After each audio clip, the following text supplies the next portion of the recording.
Wafuasi wa kinara wa upinzani na waziri mkuu wa zamani nchini Kenya Raila Odinga na Rais William Ruto wanakongamana jijini Nairobi, ambapo viongozi hao wawili wanatiliana mkataba wa ushirikiano wa kisiasa. Wafuasi hao walianza kuwasili katika ukumbi wa kimataifa wa KICC wakiwa wamevalia mavazi ya vyama vyao, wakiimba nyimbo za kusifia viongozi hao wawili. Makubaliano haya yanakuja wakati huu mapatano kati ya Odinga na Ruto yakionekana kupingwa na baadhi ya wanasiasa na raia wanaosema yanalenga kuwanufaisha wanasiasa wachache. Hawa hapa baadhi ya wafuasi waliowasili kwenye mkutano huu. Mimi kama wafuasi wa Raila Amolo Odinga, nimetoka Kajiado County. Mimi siku ya leo naichukulia ni siku ya muhimu sana kwa Wakenya.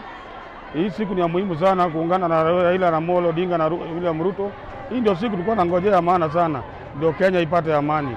Odinga amekuwa akikutana na wanachama wa chama chake cha ODM kwa kile ambacho amekuwa kidai anapokea maoni yao kabla ya kutoa mwelekeo wake wa kisiasa. Baada ya maandamano ya vijana wa Gen Z waliokuwa wanapinga kupanda kwa ushuru wa bidhaa, Rais Ruto na Odinga walionekana kuashiria mwelekeo mpya wa muungano. Makubaliano haya yanawakumbusha raia wa Kenya kilichofanyika mwezi Machi mwaka 2018, ambapo rais wakati huu Uhuru Kenyatta alifanya makubaliano ya kisiasa na Raila Odinga.